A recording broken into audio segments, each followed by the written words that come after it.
John, I want to talk a little bit about characteristics of Catholicism, especially our general sense of universality. In fact, the very word Catholic means universal and sets an ideal for our religious community, and I want to focus a little bit about that. First, I'd like to just explore in general this idea of characteristics of Catholicism. It strikes me very important that at a personal level that we understand who we are. You know, the Greeks said we should know ourselves, and it's been clear that when we have failed to do that historically and in our own personal lives, that we don't function as well.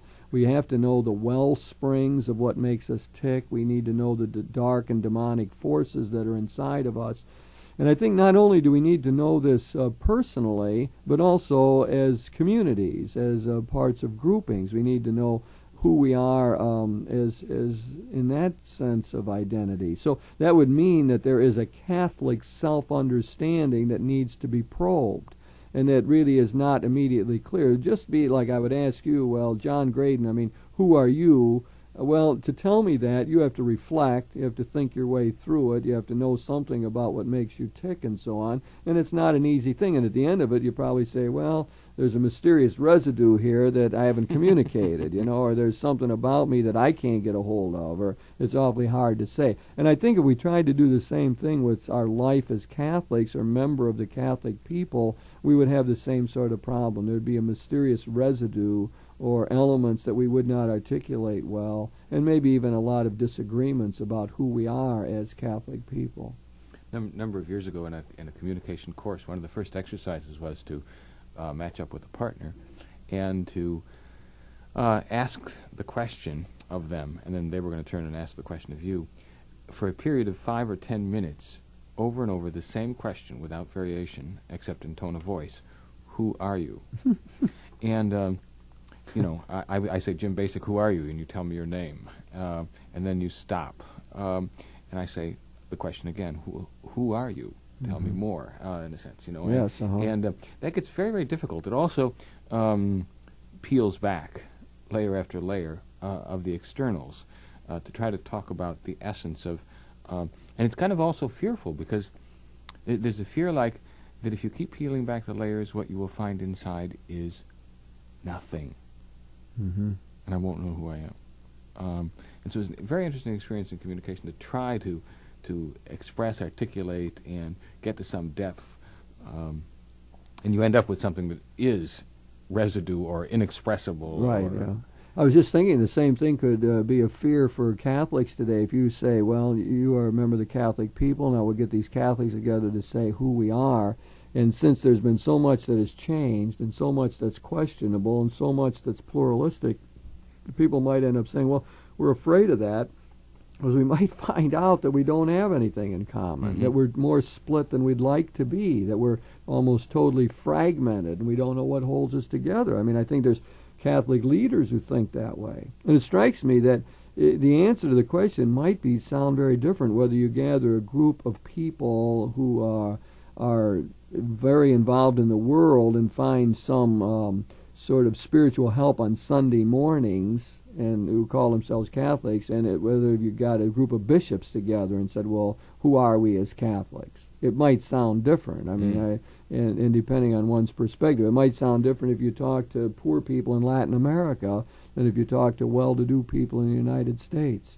So, you know, you get a lot of differences in this. But so the self-understanding could have a fearful kind of element, like, do we have anything that holds us together? Is there a glue for the Catholic people? Is there what we might call a Catholic imagination or a Catholic sensibility where we can sort of all find ourselves, or at least sort of find ourselves? I think the answer to that is at least a qualified yes. That I would argue that there is such a thing, because our diversity as Catholics in multiple cultures over the centuries, and today with various kinds of beliefs and dissents from certain beliefs and all that kind of jazz, there still is a thrust, a sense in which we hang together, that we manage to disagree and express differently and still manage to hang together. Now, that's not true in every single instance. There's always splinters and people who will leave the group. But there is this ability to hang together a little more. Now, I'm not sure exactly what that is that holds us ultimately. We tend not to fractionate in the way the Protestant communities have over the last 4 centuries. We tend to found new religious orders. We tend to found new communes, set up new cabinet departments in the diocesan offices. When things aren't the way we want them, we restructure things, mostly staying within the umbrella of Catholicism. Yes. Why? Interesting. Yeah, well, I mean, you take some of the theologians who have had a lot of trouble with the Vatican and so on. You might think of Hans Kung and Charles Curran, and one of their lines is often, well, they can't kick me out. I don't want to leave. I mean, I think that was what was so unique for many people about Charles Davis, the English theologian who left the church. I mean, there were many at that time who wrote, well, why bother? or why are you doing this? It's a big church. I mean, there's room for all kind of viewpoints. I mean, why would you be leaving the church? That was a common reaction when Charles Davis, publicly announced that he was leaving the Catholic Church. Many people said, well, there's no need for that. There's people already within the church who got more diverse views than you hold. Why would you have to leave? And Charles Curran often has used that phrase, well, it's a big church. It's a large church, and it holds many diverse viewpoints. So maybe there is a point to what you're saying. There is the phenomenon that Andrew Greeley has uncovered sociologically that he first called the communal Catholics and later called selective Catholics. And these are people who were angry and upset with certain things that went on in the church, maybe especially about the question of birth control, or upset with the papal statements on social justice, and who therefore became selective. They didn't leave the church. They said, well, we're Catholics, and no one can kick us out, and if we go to the hospital and ask us what we are, we say we're Catholic, and we go to Mass pretty often, although not every week. But we're not angry at the Pope, we're not angry at the bishops anymore, but we just selectively choose what seems helpful to us out of this great mix of blessings and resources within the Catholic community. So the selective Catholic idea, and there are many of those, according to Greeley's research, high percentage of Catholics who think of themselves that way, even among clergy, I must say, indicate this larger universal notion of a large church, and that there's room for many people. You're making me think, flipping a couple categories in my mind. I've often looked at church history in terms of its tendency to be inclusive of elements, dimensions, things, practices, cultural dimensions, as opposed to its time periods where it's exclusive. The early part of the church being fairly inclusive, St. Paul and his preaching around the Mediterranean, bringing in all kinds of dimensions. And then there's almost maybe I can suggest a point of toleration or lack of toleration where we can't stretch anymore, and we have to draw the line here. The institution begins to define some line, and when you're on the other side of the line, you're excluded. Now you're thinking, for example, of the Council of Nicaea in the 4th century, where they had to draw the line with the Arians and say, you either accept that Jesus Christ is equal with the Father or you're out.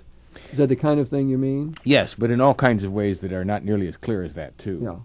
Yeah. The whole tendency to be inclusive, in tension with that whole tendency to exclude, and how we move on the continuum back and forth a bit from one side to the other. Maybe that's essential. Maybe that's necessary. That as we work and struggle to be the yeast in the society at large, we have to say, well, okay, as Americans, what can we include? What do we learn from this experience of being North American? And then at what point, like I find us right now in the Christian thing, saying, okay, what of our culture really is anti-gospel? Mm-hmm. And do we need to turn away from? Do we need to be countercultural, against? Well, that's an exclusive kind of movement. And so there's this constant back and forth between the tendency to include and exclude on the part of the church at large. And what you just did for me is say, well, that's going on with individuals too. Mm-hmm. Their ability to include it all or Yeah. exclude certain dimensions, the a la carte supposed Catholicism type thing.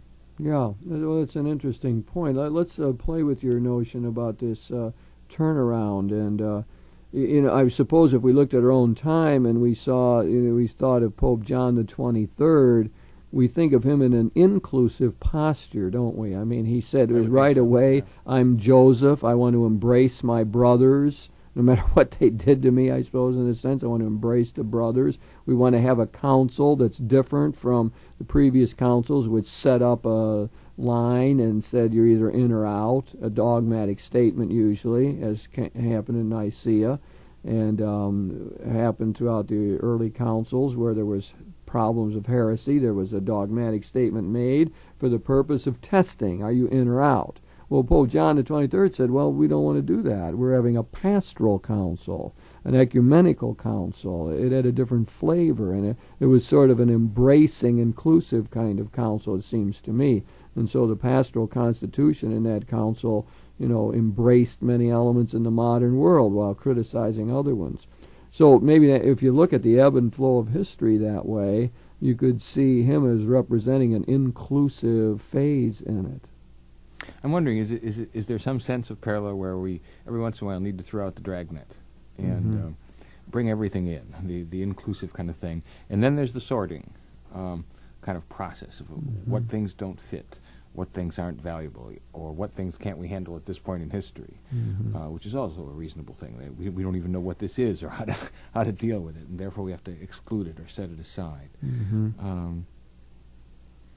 Well, maybe that happens. Is there a parallel with the fact, the way that people think of themselves in relationship to the whole community these days? Now, I mean, I just take a quick example. As a young man came to me, and he's a homosexual, and that's his orientation. He discovers that, and he thinks because that's his orientation that he can't go to church anymore. I mean, that's, and where he picked that up, I really don't know, but there's certain things said by the Vatican that might cause him to think that way, and so he thinks, I don't belong. And I say to him, well, if everybody who, thought in any way about themselves and their strengths and weaknesses or limitations or whatever, and there wouldn't be anybody in the church. I mean, how can you exclude yourself? You shouldn't exclude yourself. So, in other words, he set up sort of an ideal of who was in and who was out and excluded himself. And I think that raises questions today about, people who don't feel welcomed. I think, who would those be? Very often members of the gay community. Very often divorced Catholics seem to feel that way. And maybe that says something about whether we are, we're talking about universality, right? Are we as a Catholic community universal? We're claiming that's one of the characteristics of a universal church. A Catholic church is open and to others, and yet there's exclusionary processes that seem to go on. We seem to constantly toy with exclusionary rules and principles around the area of sexuality. Whether that's healthy or not, I have mixed feelings, and depending upon the case and the history. But definitely, certain straight sex is a criteria. In, out of marriage, heterosexual as opposed to homosexual, contraceptive practices, even the male-dominated patriarchal kind of structure, and no women, and all this kind of stuff. There's I'm not sure, but I am sure. The Church's sense with sexuality is not always so clean and healthy. Yes. I think there's some real dysfunctional stuff there. So that we end up with exclusionary things for reasons that ought not be there. Well, I mean, I think there's absolutely no doubt. I mean, members of the gay community should feel welcome within the Catholic Church. I mean, it's there's absolutely no reason for that young man to feel that way. And so, however we comport ourselves or however we talk, it has to be clear that there is that openness. The other area you brought up, of course, is doctrinal. Now, I don't know how many people feel they need to exclude themselves for doctrinal reasons. I mean, I've run into people like that. I probably find more than most in the academic community who seem to talk along that line, like, I'm not sure if I belong anymore because I'm not so sure of whether anybody ever goes to hell or not. I have a broader notion of that, and therefore Am I excluded or not? Am I part of it? So there are some doctrinal reasons, but I'm not so sure that happens a lot these days. No, I think for a lot of the people in the pews, what they would call doctrinal reasons, you might not as a professor of theology, such reasons as, I don't believe in confession anymore, or I practice birth control, or I don't care what the Pope says. Yeah, or I'm not sure he's infallible about everything. Yeah. And those aren't real clean doctrinal kinds of things, as stated anyhow. And yet sometimes they would use those as exclusionary of themselves, and assume that the church would be exclusionary. What I find is that the church, at least in its officialdom, it depends on which church you're talking about. Are you talking about the church in the pews or the hierarchical church? But the church as a whole has tended to be maybe exclusionary in word, but a little more inclusive in actual pastoral practice. Yeah, I think that's true. We often hear that even from the Italian theologians or church officials who espouse one particular line, but when asked about their pastoral practice are extremely open and comforting to people, and end up in practice doing it almost the way we do. I have talked to priests in our diocese who would be very conservative and found out that our pastoral practice is almost the same in dealing with many of these issues, whereas our sort of theology about it or a way of explaining it would be quite different. But when it comes down to flesh and blood people, do you want to kick them out or give them a tough time, or do you want to welcome them? They often would have the same sort of sense I would have of being more inclusive and welcoming. That gets us back to sort of another level of this thing of that we are a church of sinners. We're often contrasted this way with some of our evangelical friends who think of their Christian gatherings as the gathering of the saints, of the saved. Which saints or which sins can you tolerate? Yeah. Well, that's another question that comes up. Just let me set the broad framework and then to look at that. But it seems to me that there is this sense like if you're in this community, you're supposed to be doing good and on track, and sinful behavior is going to exclude you in this evangelical world. Whereas in the Catholic world, we've always had this sacrament of penance. And it's always been said that not just a few people are supposed to go to confession, but this is for everybody. That everybody's supposed to make use of this sacrament, which indicates there are no saints, total saints within the church, that everyone is involved in some sort of sinful behavior. We are all sinners. Therefore, we are a church of sinners. Therefore, the sacrament of reconciliation says something about this universal sense. We don't exclude people just because they don't act perfectly. And there's a tolerance. Think of the Catholic tolerance the lay people have had for priests who have not done a good job, who have had troubles, compulsive behavior of one side or another. So often the Catholic people have come to their defense, have tried to help them, have tried to keep the gossip down or are upset if it makes the papers and so on. I think that's part of this universal inclusive sense that we have. Yeah, to be universal, to be inclusive and re-inclusive when somebody has stepped outside of whatever bounds you create. And we at least try to do that, although there's certain lines where you can't cross. Get divorced and remarried without dealing with the legal structure anyhow, the canonical structure, and suddenly you're on the outside and you can't use reconciliation. You need to do the legal process kind of thing. Now, there is a mechanism for reconciliation, and that's that legal process that's there. And we really try to do that with our annulment process, and yet we end up in the odd situation of being critiqued because we're saying, well, for Catholics, divorce Catholic style is annulment. And so who are you kidding about your principles of marriage and once and for all? And yet it's that, again, it's inclusionary exclusion. Mm-hmm. The minute somebody enters a bad, what obviously is a decrepit marital situation for a whole lot of different factors, do you just simply say, well, now that you're divorced and you're 25 years old, you may never marry again or you won't be Catholic, and you can't practice? Or do you find ways to be inclusive and to bring Don't you think that there's many Catholic people today who sort of sense that we should be more open to the divorced and remarried? Don't you find, I mean, I think there's a lot of people who say, well, we don't want to just kick them out or exclude them or keep them from going to communion. I suppose many would say we want them to use the procedures that were set up.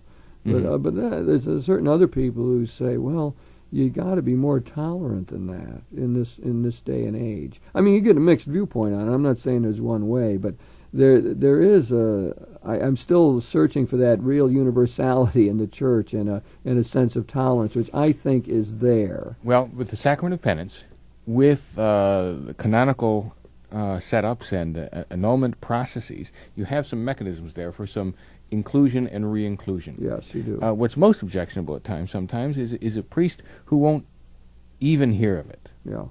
Occasionally I'll get couples who come to me, and they went to see Father so-and-so in some city or another, and told him what the situation was, and he just basically said, forget it. No. And you say, one of the principles my mother articulated for me as an early child was, don't try to be holier than the church. In a sense, like the community does try to set up its processes and try to deal with things, and don't try to think you're better than that. Right.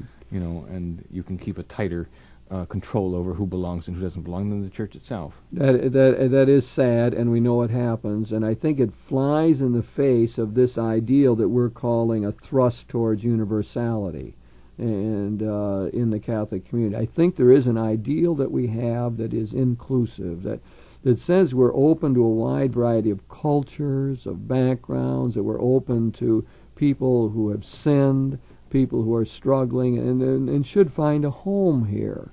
I mean, and that's very vital to many people, to know that they're in the same boat with other people. They're carrying heavy crosses, they've got problems they haven't been able to solve, they have habitual behaviors they haven't been able to overcome, destructive ones, and they need to know they're not alone in all of this. So the Catholic community, I think, performs a great service along this line in being this home to more people, to being this large church that some people talk about. Given the plurality and the diversity, historically, among even American Catholics and certainly among many cultures, it's not surprising to find a great deal of tension today over this very issue of inclusion and exclusion. Various scholars, I think Karl Rahner himself has pointed out that we're in as much of a sorting, shifting crisis time as the early Jewish Christians were in trying to figure out how to let Gentiles into the community, Yep. who thought differently, practiced differently.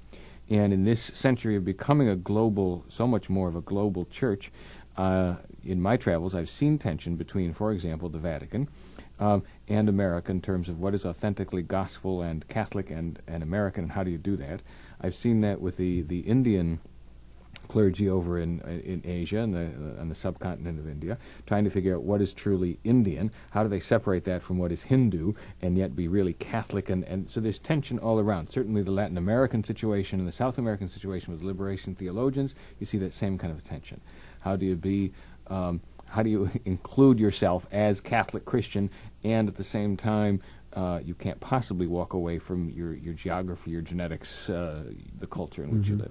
Yeah, that's well put, and I think you do see that tension existing for sure today. Can we say, however, though, that there is sort of a universalist ideal? I mean, at one level, we've always pushed this. We said that Catholicism is not confined to one culture or to one ethnic group or to one geographical area. The Church can be enculturated any place and every place. And, of course, as you suggest, Karl Rahner has led the way in talking about the global church, the world church, and insisting that as we move into the next century, it will be important for us to remember what we've always held, that you can have an indigenous Chinese Christianity, that you can have the Christian faith taking hold in Africa and taking seriously its customs and cultures as diverse as they are, and that will be an important part of it. So I think that most Catholics are in tune with this. Yes, you can have various expressions throughout the world. It doesn't have to be one way. At least when we have said that Catholicism is universal, I think that's what we have meant. Mm-hmm. And I think that's healthy. Do we need to, then it gets back to these other kind of questions, but is there also a retrenching that goes on? I mean, you could take it at one really hard level. You could say, well, what about people who are just showing prejudice, who won't let blacks move into their neighborhood, and who are, white supremacists, and so on? Do we sort of welcome them into the church? What about Latin American dictators who torture people? Do you just simply easily go along and say, terrific, Pinochet is one of us, and he's in the church, and so on? I mean, isn't there a certain line drawing that has to go on? I think that's a harder question, or a harder way to pose it.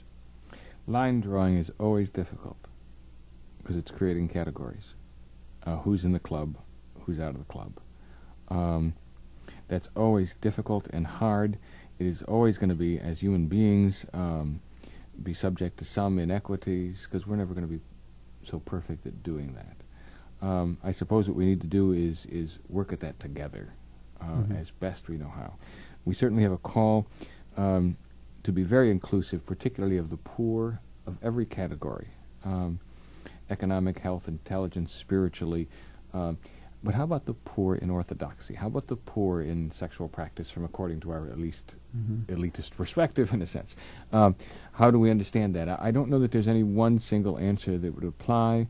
It would seem to be that we have to constantly subject our own self-righteousness to the Lord, and to do that as a community. That's well put, John, and it might lead us in a direction to respond to this, that we're all responsible for the universality of the church, and that how we measure ourselves in terms of the ideals of the gospel is a dialogic process. We have to talk about it and be close to one another and try to interact with one another as we go through it. I mean, I tend to agree with your analysis that there's a tension in this, and it's not solvable in one sense of coming up with a neat schema that tells us what to do all the time. But in the midst of that, I want to get back to this ideal of saying that there's a way in which we should be inclusive, in which Christ reached out to many people, and that we should be especially responsive to those who are poor and hurting. That way maybe we give some sort of model, at least, of what this universal characteristic is all about.